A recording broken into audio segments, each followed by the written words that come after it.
Chapitre 7. Direction la tour céleste. Fraise et Darkoth, après avoir fini de se moquer du physique ingrat de Gros Béger sa mère, se mirent à lui expliquer toute l'histoire. Et c'est comme ça qu'on est devenu Banpé, et qu'on veut tuer les modos, expliqua Fraise. Je le connais. Népal. Je le déteste. Il croit qu'on est amoureux. Il écrit des histoires dans mon dos, grogna Gros Béger sa mère. Darkoth répliqua. Mène-moi à Népal, et je le tuerai de mes mains. Si tu veux atteindre Népal, tu dois aller au sommet. Sors du bar et dirige-toi vers la tour céleste. Au sommet, tu trouveras Népal, expliqua Gros Béger sa mère. Darkoth, impatient, sortit en courant dehors. Gros Béger sa mère voulut le retenir et le mettre en garde, mais c'était trop tard. En se levant de sa chaise, Gros Béger sa mère trébucha. Alors qu'il tombait, notre ami Fraise dégustait une bière dans l'ombre de son ventre qui approchait à grande allure. Avant d'être écrasé, il dit « Quand on meurt dans BBL, on meurt dans la vraie vie. » Chapitre 8. Je découvre mes pouvoirs. Aveuglé par la rage, Darkoth galopa à travers BBL. Soudain, à l'horizon, se dessina une tour imposante. « C'est par là !» pensa-t-il. Arrivé au pied de la tour, un chat bleu lui barra le chemin. Pas de Banpé près de la tour, retourné sous le pont, lui dit « Orca !» N'ayant aucune envie de subir du racisme, Darkoth mit la main dans sa poche et activa le mode inventaire de BBL. Il ne comprenait pas tout, mais guidé par son instinct et sa rage, il eut la présence d'esprit de sortir un objet de son inventaire. « Que fais-tu avec ce couteau ?» demanda Orca, le chat bleu. « Lâche ça tout de suite !» Darkoth pointa la lame vers le chat et lui dit d'un ton calme, mais avec une aura glaciale. « Cours, ou je te gorge. » Le chat, transi de peur, surina dessus et détala. « Personne entre moi et ma vengeance !» susurra Darkoth. Au loin, une petite larve avait assisté à toute la scène. Darkoth plissa les yeux pour déchiffrer son pseudo. Existence. Chapitre 9. L'ascension. Existence, la larve, regardait notre héros avec respect et admiration. « Je vais enfin pouvoir monter la tour et retrouver ma famille !» dit Existence en sautillant de joie. « Merci, chef ! Merci !» Darkoth comprit à ce moment qu'il pouvait devenir la lueur d'espoir des Banpé, et l'idée de devoir porter cette responsabilité lui fit tourner la tête. « Chef, vous êtes tombé! Vous n'avez rien ?» « Je suis fatigué, » dit Darkoth avant de s'endormir. La petite larve reconnaissante prit Darkoth sur son corps métamétrique moelleux et se mit à adhérer à la paroi de la tour céleste, qu'elle escalada à un rythme non négligeable de 5 cm par minute. Une fois proche du sommet, Existence déposa Darkoth sur le sol, lui fit un petit bisou, puis se déconnecta. Quand Darkoth se réveilla, il cria « Népal, montre-toi, espèce de lâche !» Ce cri du cœur résonna de la tour céleste jusqu'à l'Irwish, où une petite fraise luttait pour sa vie. Darkoth. Chapitre 10. La mort. Darkoth arriva enfin au sommet de la tour céleste. Le ciel était menaçant et au loin l'orage grondait. Assis sur une siège Hugo Boss en glace, il reconnut le modérateur Népal, qui aveuglait notre héros par sa brillance. En apercevant Darkoth, Népal désactiva sa brillance et parut tout de suite plus petit. Le regard perçant de Darkoth mit Népal mal à l'aise. Il savait qu'il allait passer un sale quart d'heure. Dans la panique, il essaya d'articuler quelques mots. Mais m'accuser d'être autre, mal mesuré, ma main tendue, même ton, notre nature est nôtre, unissons toi et moi. Ton charabia, je n'y comprends rien, dit Darkoth. La foudre venait de transpercer le ciel non loin de l'Irwish. À l'Irwish, Fraise, toujours coincé sous la fesse gauche de Gros Béger sa mère, venait de comprendre la situation. Je suis paraplégique, mais Darkoth a besoin de moi. À l'aide de ses bras aussi fins que des cure-dents, il rampa hors de portée de Gros Béger sa mère. Au sommet de la tour céleste, Darkoth s'adressa à Népal. « Explique-toi maintenant, comment peux-tu justifier toute l'horreur que les Banpé subissent ?» Népal tint à peu près ce langage. Il faut une caste de pauvres pour qu'il y ait des riches. Il faut des ratés pour qu'il y ait des modos. Darkoth sortit son couteau et dit « Dommage pour toi, je suis communiste. » Alors que la foudre frappa, Darkoth se déplaça à une vitesse supraluminique, croisant le fer avec l'orage. Puis, il finit par atteindre le cou de Népal, qu'il décapita. Dans l'univers virtuel de Blablaland, le ciel devint rouge, signalant ainsi la mort d'un modérateur. Les renforts ne vont pas tarder.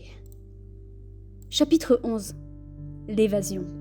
Darkoth, épuisé, n'était plus capable de fuir. Il savait que ce n'était qu'une question de temps avant que les Modos n'arrivent, et pourtant, il restait calme.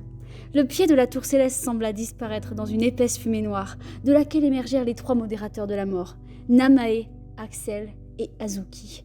Alors que ses colonnes se dirigeaient vers le sommet, Darkoth versa une larme de sang, sachant que son heure approchait.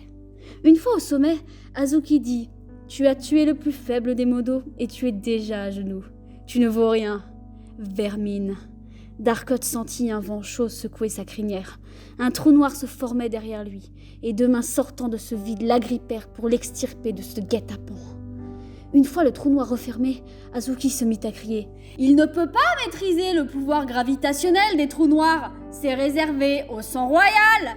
Qui pouvait bien avoir aidé à sauver notre héros Darkoth ? Un ami ou un ennemi ? La suite au prochain chapitre. Chapitre 12. Pardon, Sensei. Une fois débarqué dans ce lieu sombre, son sauveur alluma des bougies. Merci, dit Darkoth, encore secoué par le trou noir. De rien, dit Tiboun. Je suis toujours prêt à rendre service à l'ordre des bannis. Pourquoi m'avoir Dans ce tumulte dimensionnel, l'estomac de Darkoth, d'ordinaire imperturbable, succombe à une épreuve gastronomique imprévue.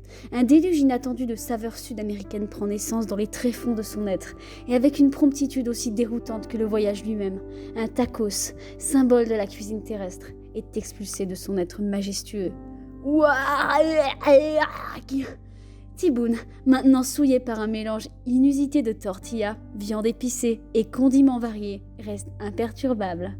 Des morceaux de ce festin interstellaire s'insinuent entre la chaussure de Tiboun et sa chaussette, créant une alliance insolite entre l'exotisme galactique et le quotidien terrestre. Les 2 univers, l'un chevaleresque et astral, l'autre ancré dans les banalités de la vie quotidienne, se rencontrent de manière incongrue à travers cette scène inattendue, laissant dans leur sillage un parfum d'absurdité et d'aventure.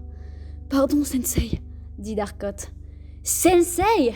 Je ne suis pas ton sensei, je n'ai rien à t'apprendre, je t'ai sauvé car moi aussi, il s'avère que j'ai un problème avec les Modos. Mais je veux maîtriser l'art des trous noirs moi aussi, gémit Darkoth. C'est réservé au sang royal. Qui es-tu, toi, le Quidam ? Je suis Darkoth, tueur de Modos, sauveur de BBL et bientôt maître des trous noirs. Tiboun resta bouche bée. Se pourrait-il que la prophétie soit vraie ? Chapitre 13. On s'entraîne. Bon, très bien. Je vais t'entraîner à la maîtrise des trous noirs, dit Tiboun. Mais sache que ce n'est pas sans risque. Pour canaliser la force gravitationnelle nécessaire à la formation du trou noir, tu dois générer une pression négative assez importante en un point de l'espace-temps, créant ainsi une singularité. Générer un trou noir est la première étape. Ensuite, tu dois avoir en tête la destination. Si tu poses ton trou noir dans un volcan, tu comprends bien que tu mourras. Darkoth hocha la tête rapidement, mais le goût du vomi dans sa bouche était devenu trop distrayant. Il n'écoutait simplement pas. Et la 3e condition, c'est d'être de sang royal. Dans BBL, seuls les descendants de Yova peuvent maîtriser les trous noirs. Darkoth. 2 points. Dont tu es Tiboun. 2 points. Oui, je suis le fils de Yova. Darkoth se mit à tourner en rond. Générer une pression négative, marmonna-t-il. Générer une pression négative. Ok, je pense savoir comment faire. Dans un acte d'alchimie cosmique, il aspira les gaz de son être, créant ainsi une pression négative d'une grandeur magistrale. À la place d'une expulsion ordinaire, un vortex ténébreux se forma, générateur de trous noirs, réaffirmant ainsi sa maîtrise sur les forces mystiques de l'univers. « Tu viens d'aspirer ton prout, là ?» trembla Tiboun. « Wep. » Chapitre 14. Comme on se retrouve. Darkoth. 2 points. Je peux entrer dans le trou noir, Sensei ? Tiboun. 2 points. Oui, mais où va-t-il nous mener ? Darkoth. 2 points. Vers un ami qui m'est cher et que j'ai négligé. Ils entrèrent dans le trou noir, et cette fois Darkoth supporta le voyage. En sortant, ils découvrirent une pièce remplie de broles, le grenier de l'Irwish. Dit Tiboun. Ça fait des lustres que je n'ai pas mis les pieds ici. Au fond de la pièce, une petite voix essayait de se frayer un chemin aux oreilles de notre héros. Darkot, c'est toi ? Fraise ! Attends, je vais t'aider. Notre ami Fraise, rendu paraplégique par le poids de gros bé chez sa mère, était également couvert de cicatrices et crucifié. Qui t'a fait ça, Fraise ? Usant de ses dernières forces, Fraise dit « C'est Meridian, celui qui nous a craché dessus.